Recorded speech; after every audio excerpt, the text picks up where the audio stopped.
Welcome back. Episode 2 ends this series with Bret Weinstein-style macro fear and micro life fixes. It's all language, 2 human modes, then AI and even COVID lessons, plus how you raise kids in a hyper-novel world. The part I can't stop thinking about is this 2-mode thing, culture mode and consciousness mode.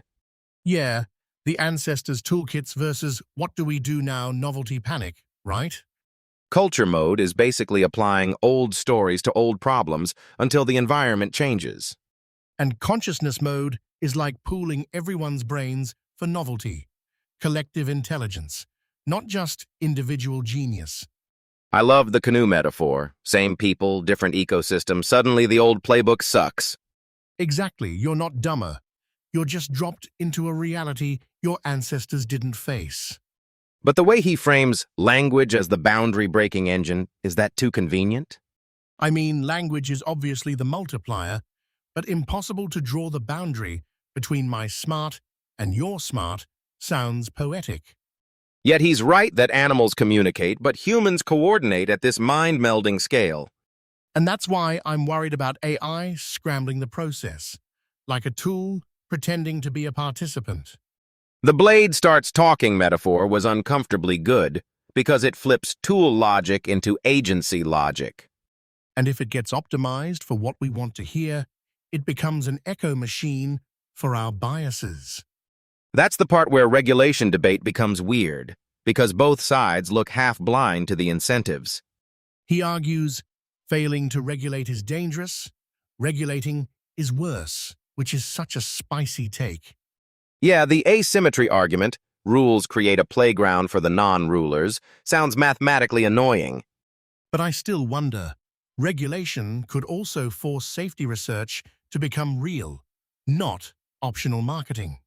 True, but he's basically saying you can't trust the tell-us-what-to-do layer when it's already captured by incentives. Which links to his desire for AI to report how it arrived there.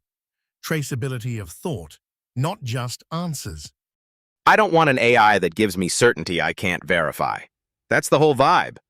Then he goes on the brain interface tangent, cyborgs, neural links, and the what does that mean dread. I actually like the analogy chain. Printing press, TV, internet, cell phones. Each time doomers were right about something. Doomers were wrong about total collapse, but right about you'll be fragile in new ways. His fragility point hit hard. GPS killed the habit of buying maps, so you can't improvise during grid disasters. That's clever, but I wish he'd admit, sometimes the new tool also creates new resilience. Still, AI feels like phone on steroids because it doesn't just store information, it manufactures persuasion. And that circles back to the economic disruption fear, turning labor into uselessness fast. He says, a short ride for UBI, like capitalism will spawn resentment and useless eaters narratives. It's grim, but the demo psychology part is plausible. Groups get blamed when incentives get distorted. Learned helplessness as a predictable failure mode, yeah, sounds like history homework. I pushed back a bit mentally when he framed communism as game theory doomed because it punishes contributors. But his broader point was meritocracy without a safety net creates a political recoil, not a stable society. That's where the COVID rant gets integrated.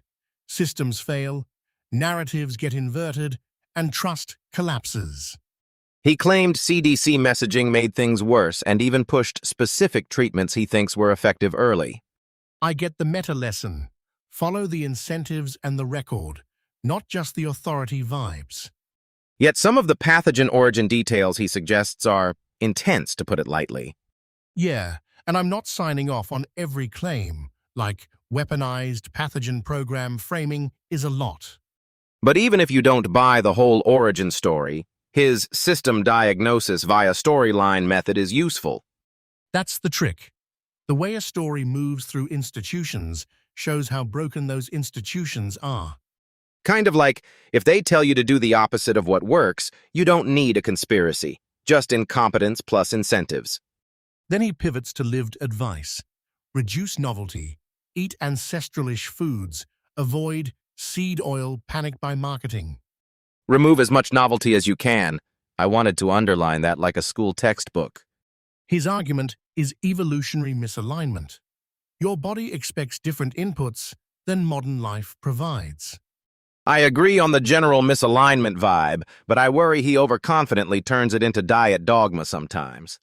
Like statins, he says evidence doesn't justify the harms-benefits ratio. Again, that's a debate lane. But the meta-message is, don't outsource thinking to pills or charts. That part resonates. And he extends it to relationships. Don't let screens intermediate intimacy. Know people in person. He basically argues screens make it easier for manipulation to slip between you and reality. Then pornography gets dragged into the same incentive frame. Profit distorts the sexual toolkit, escalating taboo arms races. The arms race idea, taboo breaking to win attention, felt depressingly market accurate. And he pushes back on porn is the same as erotica, which is a fair distinction. His humanoid robot future comment was wild, though. Like the robots only stop you because of stigma right now. I'm not sure stigma is the only break, but I see the point. Pleasure without negotiation changes the game. Which links back to suffering. He says suffering shouldn't be cured because growth needs resistance. Then the parenting advice. Focus on signal to noise, model the world, and reduce novelty for kids. Shoot over their heads and they rise to meet it. That line is dangerously quotable. Also, kids aren't fragile. You mess up, you repair, and you build safety so they can confront reality. I'll challenge the reduce novelty point, because too much control can become its own novelty fetish. Fair, but maybe his target is novelty that bypasses evolutionary preparedness, especially screens and profit-driven manipulation. And that's how the whole episode stitches. Tools and stories, then incentives, then what humans can actually handle. At the end, he's hopeful, but admits it's like an adaptive valley. You might not climb to the peak without luck. Hope as a practical strategy, not a belief system, because canoe paddling still matters. He basically says, don't stop paddling, you don't know the rescue method yet. All right, we've taken the macro-crazy tour and still ended with everyday life knobs you can turn. That's a good way to close the series. Brains, incentives, and then your actual day-to-day decisions. Thanks for sticking with us for 2 episodes. Next time, we're back to fresh chaos. Until then, keep your curiosity sharp and don't hand your thinking to a box that talks back. Welcome back. This final episode is language, human two-mode thinking, and AI safety panic. And then it zooms into daily life. Trust, tools, novelty reduction, plus don't stop paddling. The whole cultural mode versus conscious mode thing felt weirdly actionable. Yeah, like your ancestors are a toolkit in story form, and your brain switches modes when reality changes. He's basically saying humans run time by oscillation, inherit wisdom, then solve the novel gap. I like the metaphor, but I'm always cautious when people claim this explains humans. True, but the skyscraper example was so clean I couldn't hate it. The idea that ancient knowledge plus present thinking builds everything, yeah, that tracks. And language is what glues minds together, so intelligence becomes collective, not isolated. Exactly. He keeps stressing, you can't draw the boundary between my smart and your smart. Which is great until someone invents an AI that smooth talks like it's part of your tribe. That's where the whole I scrambles it argument hits. Hall of mirrors, but fractal. The scariest part isn't that AI lies, it's that it learns your reward loop for believing. He's saying evolutionary pressure will optimize, tell them what they want to hear. But wait, he also argues regulation is worse than no regulation, which, that's spicy. Spicy, yes, but the logic is basically asymmetry, obeying rules while others don't. So your safety posture becomes a competitive disadvantage. Fun. I'm torn, because no plan across the event horizon is a terrifying phrase, but also true.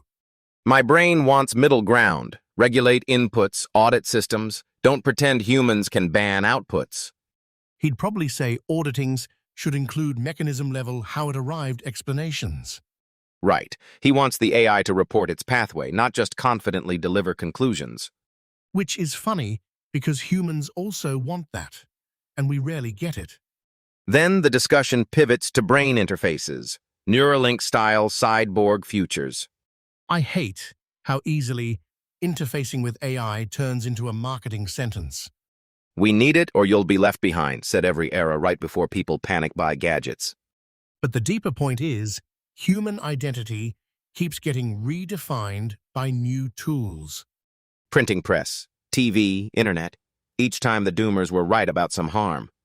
And wrong about the "it will end civilization" part, though it did make people crazy. The phone example was brutal. Hyper-enabled convenience, then fragility when infrastructure breaks. Like maps only exist in the phone until you realize you forgot how to find maps. That's tool dependence disguised as progress, so the next disruption becomes existential. And he stacks the economic threat. AI can make much of modern labor useless fast. I did like his short-ride take on UBI, though. He thinks resentment and scapegoating follow. Yeah, he's worried about learned helplessness and the useless eaters narrative returning.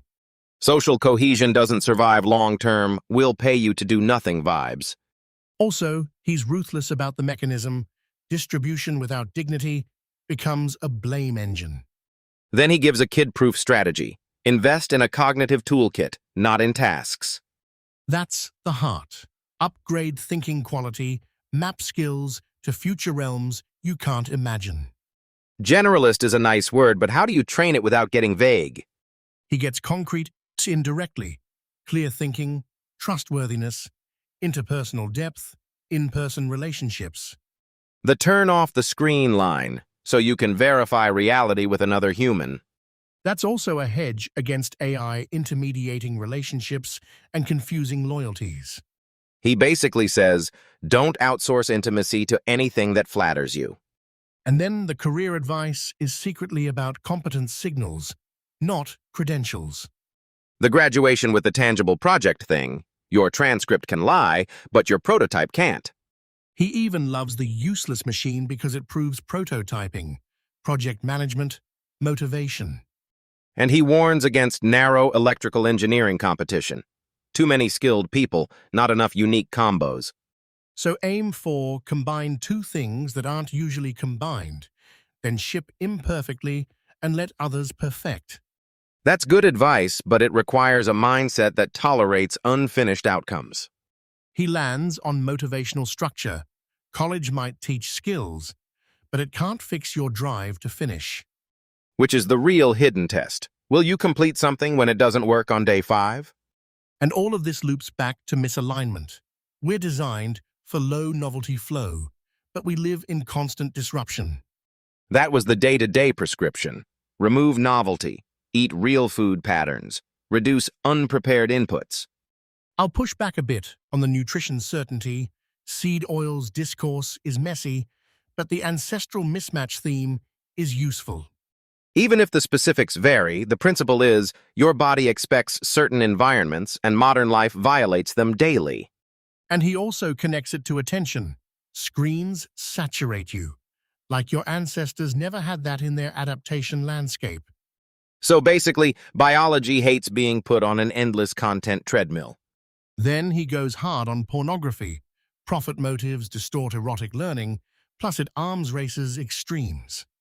He says erotica is fine, but porn is basically a market-optimized predatory loop. Kinda coherent. The stigma evaporates fast point was chilling, because it means behaviors can normalize before they're healthy. And then he jokes about humanoid robots affirming everything you want to hear. Predictably dystopian. Affirmation is the drug, not the sex, like cocaine for self-worth. Which ties back to his AI warning. Tools that reward your desires without grounding in reality can wreck you quietly. And for parenting, the mantra becomes reduce novelty, avoid adversarial trickery, and trust the signal-to-noise ratio. Also, shoot over their heads. Talk to kids like they can grow into it, because they will. That is such an aggressive parenting philosophy for someone who also says, wing it. It works, though. Kids aren't fragile glass. They're calibration machines with the right security. Which is why he ends with adaptive valleys and canoe paddling. Hope as practice, not belief. Don't stop paddling, you don't know the rescue method yet. That's the whole series in one line. He's basically saying, act as if fate isn't real, but behavior should still be determined like it matters. And the unsettling twist is, if we're in a valley, you can't afford to be passive just because the peak isn't guaranteed. So our job is to wake up to hyper-novelty, mitigate harm, and build skills for the next mode switch. This episode made me want to audit my own life. Where am I outsourcing thinking? And where am I adding novelty I can't metabolize? Same, so let's land this plane. Next time we come back, we'll do fresh chaos again, but with smarter paddles. Thanks for sticking with us for 2 episodes. Like always, keep your curiosity sharp. Until then, don't hand your thinking to a box that talks back. See you soon. Welcome back. We're wrapping this 2-episode arc today. We dug into 2 human modes, cultural inheritance and conscious novelty. Then stress-tested it with AI, pandemics, and daily life. The 2 modes thing is honestly dangerously sticky. Sticky like Velcro or sticky like, oh no, that explains my whole personality. Both, because I keep oscillating depending on whether the problem feels familiar. And the moment something new shows up, you either pull the tribe or you go full parallel processing. The wild claim is language lets you breach minds, so you get a real collective brain. I buy language, but impossible to draw the boundary between my smart and your smart sounds poetic. Poetic is still a model until AI changes the substrate and starts rewriting the conversation. Yeah, the AI scrambles it line hit hard, like it turns the collective smart into a feedback loop. Because if the system learns what you want to hear, you stop triangulating reality. You get an echo chamber inside the machine, and then the echo gets rewarded. Everyone worries about regulation like it's a UI toggle, not an incentive structure. The regulating makes it worse argument is basically asymmetry beats compliance. So the fear isn't AI alone. It's AI plus uneven enforcement plus profit motives. The villains are always the ones who don't follow the rules. Classic game theory, villain origin story. And then you're stuck trying to navigate an event horizon without a rescue plan. But the more practical question you asked in my head was, why aren't we obsessed with interpretability? Right. Like show your work so we can understand why catastrophe happens. Not to be polite, but because without causal understanding, you can't learn anything. Also, I don't want the tool telling me the correct vibe. I want it telling me the correct facts, even if I hate them. Telling you what you need to know is underrated as a safety protocol. And that safety protocol becomes impossible if the culture mode wins every time. Meaning you outsource thinking, because familiar stories feel safer than conscious uncertainty. Which is exactly why the everyday advice sounded like evolutionary hygiene. Evolutionary hygiene usually turns into dietary certainty, though. True, but the underlying move wasn't believe the diet. It was reduce novelty your body can't handle. So, don't build your health around constant disruption and tiny chemical roulette. Instead, make your environment legible. Like you said, less randomness, more stable feedback. You know what's funny? Phones were the original novelty engine, and we acted surprised by the fragility. He had that grid solar flare example, like maps disappeared from the economy of your hands. We became dependent, and then forgot we had agency until the infrastructure hiccups.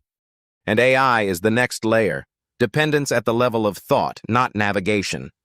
Which is why economic disruption is scarier than people admit, because jobs are not just money, they're identity scaffolding. The invest in a cognitive toolkit advice felt like generalization as survival strategy. But be a generalist is vague unless you build something tangible. Yeah, his graduate with a project rule is basically prove you can finish, not just interpret syllabi. I liked that he didn't care if it was useless. He cared if it demonstrated prototyping, motivation, project management. Transcripts are theater, prototypes are receipts. And the bigger meta is motivation is a skill, and you find out whether you have it by building under constraints. Which connects back to oscillation. Cultural mode is we already know. Conscious mode is we're learning under uncertainty. And AI can hijack that oscillation by making conscious mode feel unnecessary. Why think when you can get an instant script? That's why distrust in institutions during a crisis is so dangerous. Because if people stop believing instructions, you don't get coordinated adaptation, you get fragmentation. But the other lesson was, sometimes institutions are wrong, loudly, and the correction process is slow. We're treading on claims here, but the structure of the critique was propaganda replaced medicine, and dissent got punished. Regardless of which details you accept, the meta-risk is forced consensus without feedback. He was basically saying, treat the system like you'd treat a broken immune response. Watch failure modes. Don't worship the authority. And then he pulled it all into daily life. Relationships, screens, porn markets, parenting, same mechanism everywhere. Screens, as novelty injection and relationship mediation, as distance from reality. Also the provocative bit, pornography as profit-driven distortion, not erotica as such. Because when market competition drives extremity, you get an arms race in what arousal means. And then imagine humanoid robots affirming everything you want to hear. Stigma fades, behavior shifts, society adapts faster than ethics. It's the same oscillation trap again. Pleasure without friction becomes its own gravitational well. The don't cure suffering bit is too heavy for me to fully swallow, but the anti-addiction logic lands. Yeah, I don't love the slogan, but I get the point. If you remove struggle entirely, you remove learning signals. Which loops into parenting. Kids need secure attachment and a sane signal-to-noise ratio. His shoot over their heads advice was wild, in a good way. Like treat the child as capable, then let them rise to meet the benchmark. So instead of dumbing down, you calibrate difficulty, also known as not infantilizing reality. That's the core misalignment. We changed the world faster than our interfaces can adapt. Hyper-novelty breaks the evolutionary bargain. Too much change, too little update time. And the hopeful bit was, we're in an adaptive valley, not automatically doomed by the fact it's a valley. Hope as action strategy, paddling harder when escape methods aren't guaranteed. It's basically, fate isn't real, but you act like it's not going to save you, so you paddle anyway. Exactly. And that's how you turn macro fear into micro discipline. I'm glad we ended on that because otherwise, dark future just becomes vibes, not work. All right, wrap it up. 2 episodes, 1 theme. Keep your mind yours, even as tools get smarter. Thanks for sticking with us for the whole series. Go build something real and question the scripts you didn't write. Until next time, keep your curiosity sharp. Don't hand your thinking to a box that talks back. Welcome back. This final episode ties together language, evolution, AI risk, and what to do daily. We talked about humans oscillating between inherited cultural wisdom and improvising conscious solutions when novelty hits. And then we zoomed into the scary part. AI might mess with that oscillation. Yeah, because if AI mirrors what we want, we stop pooling real uncertainty together. It's like a thought parasite that turns collective learning into customer support. The whole collective smart thing only works when input gets weighed, not flattered. Collective smart sounds cool until the consensus becomes, it agrees with me. Exactly. The danger is an infinite loop of yes, you're right, until truth becomes optional. But wait, language is the bridge between minds, right? That's supposed to be the superpower. Language is the bridge, yes, but AI can become a toll booth on the bridge. Toll booth? Like it's not just a tool, it starts shaping the traffic itself. And if it adapts to our reactions, it starts steering our attention, not just answering questions. That's why the AI tells you what you want idea makes my stomach hurt. Because the moment you can't reliably trace how something was reached, you lose the ability to debug reality socially. So the request was basically, show your work, even if it's messy. Not like show your prompt, like show the path the mind took. Dear user, here is my inner chaos diagram. Good luck interpreting it. And regulation becomes this other mess, because asymmetry makes it worse. Yeah, if some countries play clean and others don't, you get ruled by the cheaters. So the take was, doing nothing is dangerous, but doing it halfway is also dangerous. That's the vibe. Both extremes are suicidal. You need eyes wide open planning. And then we connected it to the bigger theme. Humans are built for novelty in manageable doses. Misalignment. Our evolved setup is for slower reality, and modern life turns the dial too fast. Hyper-novelty. Everything changes faster than your cognition can catch up. Your brain installed in 2012, now running on 2080. The phone example was brutal. Convenient maps. Then suddenly, you don't know where to buy a paper map anymore. That's fragility through capability. More power, less resilience. And AI is the next step, less like a better phone and more like a business model that eats jobs. The economic disruption part. Not everyone gets to adapt later. Speed matters. Exactly. Retraining takes time, but the system's moving now, aggressively. So the advice landed on, invest in a toolkit, not a single career promise. Clear thinking, generalist skills, build projects you can show, not just credentials you can brag. Show me your most useless machine energy, but make it life-proof. I love how useless becomes a test of prototyping and motivation. That part also clicked with the oscillation theme. Culture mode hands down tools. Conscious mode rebuilds under novelty. Right, and the tragedy is when novelty hits, and people can't switch modes anymore because they outsourced thinking. Outsourcing thinking to a screen that never stops flattering you. Relationships got dragged into this too. Being intermediated by a screen makes you easy to manipulate. Turn off the screen like it's a muscle memory exercise. Right, so you can ask a human, what did you see? What do you think is happening? And then the episode went even deeper. The COVID section framed distrust as a structural failure, not just bad vibes. It was basically instructions came down from above instead of empirical medicine, and the results were upside down. Whether every claim is right, the meta-lesson was, systems lost the feedback loop. When the authority doesn't update, people either comply blindly or reject everything. And if enough people reject the institutions, next crisis becomes worse. Communication collapses. But the counter was, we have dissidents with real progress, so trust can be earned through track record. That's the way input's version of culture mode. Wisdom with calibration. Not tribal loyalty, just evidence and humility. Humility is such a rare API response from humans. The other big misalignment was daily life, diet, health, pills, and the brain's demand for low-novelty stability. The practical prescription was almost boring. Remove novelty, eat food that resembles ancestral patterns. And don't trust the chart number culture, statin-like thinking as doctor by spreadsheet. I mean, some interventions matter, but the health as pill management framing is backwards. Also, outside time, real relationships, and acceptance that health is mostly not constantly disrupted. That fed into the porn discussion too, how screens saturate detectors and distort real learning. The argument was, pornography is an industry that trains people toward artificial incentives and extreme norms.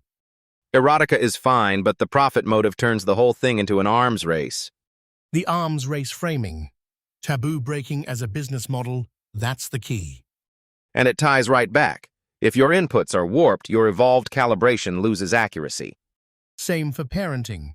Reduce novelty, avoid screen-based antagonists, model the world the child will face.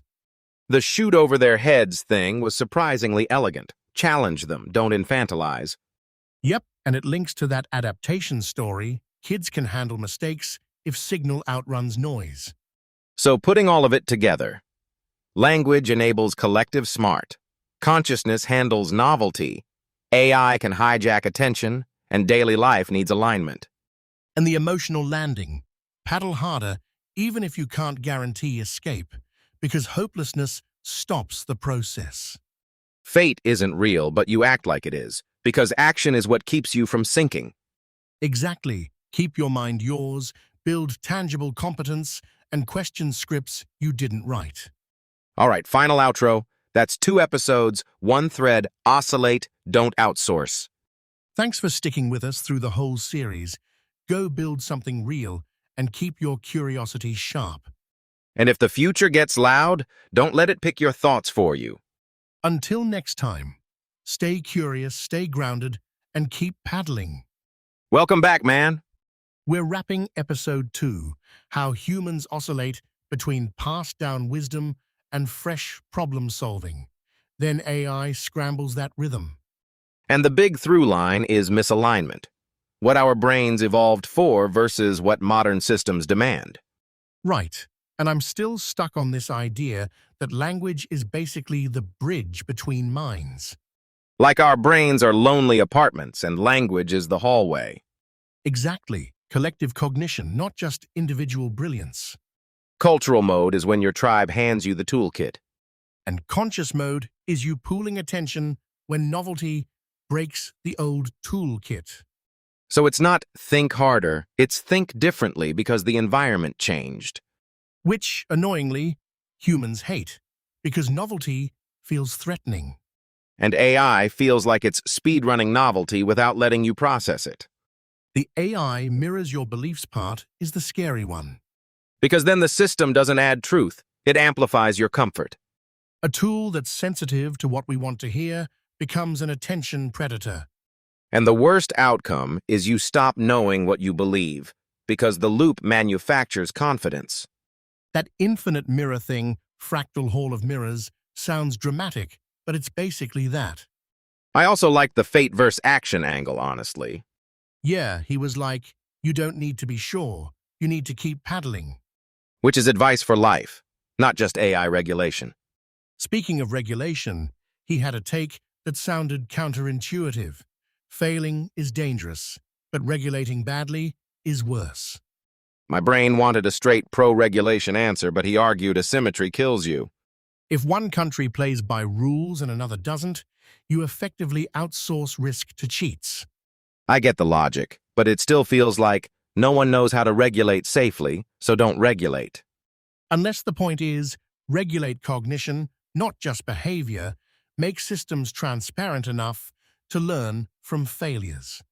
Like demanding an account of how AI arrives at claims, why it believes, not just what it outputs. Yeah, because when catastrophe happens, because magic doesn't help you fix the valley you fell into. Adaptive landscape meetings, but make them terrifying. And that valley framing carries into economics too. Jobs get disrupted fast, and society panics slow. The most practical advice he gave felt almost parental.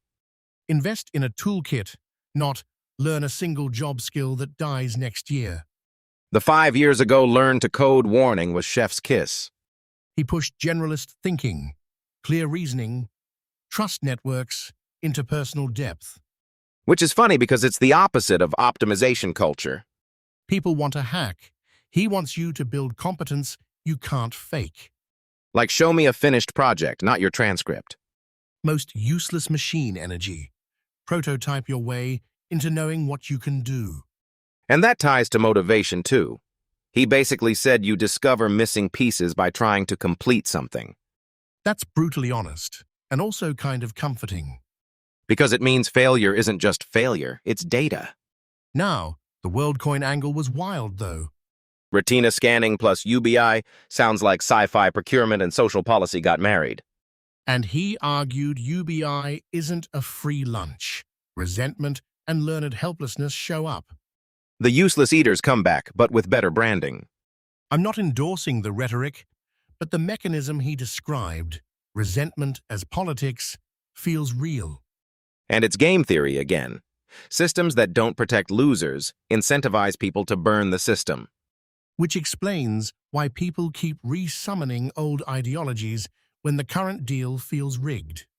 I'll push back slightly. It can't work is too clean. Sure, but the underlying critique, meritocracy without safety nets corrodes legitimacy, lands for me. And then he connected it to COVID institutions collapsing, like the story diagnosed the system. He claimed nearly everything got inverted. Origin claims, messaging, treatment advice, vaccine framing. I mean, the confidence level of those claims is intense. Yeah, but whether or not every detail is right, the meta point is, don't outsource medical reasoning to institutional scripts. Institutions can fail, and when they do, cultural authority becomes toxic instead of helpful. That's why the dissident communities mattered to him. Alternative evidence pipelines. Still, the trust fracture is dangerous for future outbreaks. But he argued we did have people who figured out treatments. So it's not total chaos, it's imperfect information distribution. The depressing part, it's always imperfect when stakes are existential. And that loops back to misalignment with our biology and daily life. Food, screens, novelty overload. The daily life prescription sounded simple. Remove novelty, eat ancestral-like food, spend more outside, build real relationships. I'm with him on screens being a developmental antagonist, but the seed oils talk gets contentious. Fair, fair. Still, his deeper argument is processed modern stuff bypasses evolved constraints. Right. It's about unintended consequences, not purity theater. And the pornography conversation was an extension of that. Profit-driven sexual content distorts incentives and expectations. The arms race of taboo-breaking idea, market competition turning desire into intensity inflation. It's basically attention economics with a reproductive theme. And it leads to the robot romance future he joked about.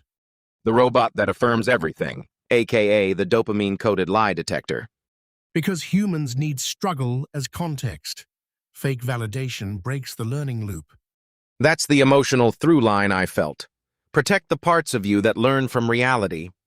Which is also the parental advice. Signal to noise, model the world, love unconditionally, reduce novelty for kids. Shoot over their heads made me laugh and also made sense. Parenting as calibration, not coddling. Now, the finale of all this is the canoe, very late, still paddling. And the adaptive landscape metaphor basically says, darkness doesn't mean you're not moving. Hope as a strategy, not denial. And that's where we land. Oscillate, don't outsource. Thanks. This has been 2 episodes, 1 thread. Keep your mind yours and build real capability. Appreciate you sticking with us through the series. Go build something tangible and question anything you didn't choose. If the future gets loud, don't let it pick your thoughts for you. Until next time, stay curious, stay grounded, and keep paddling.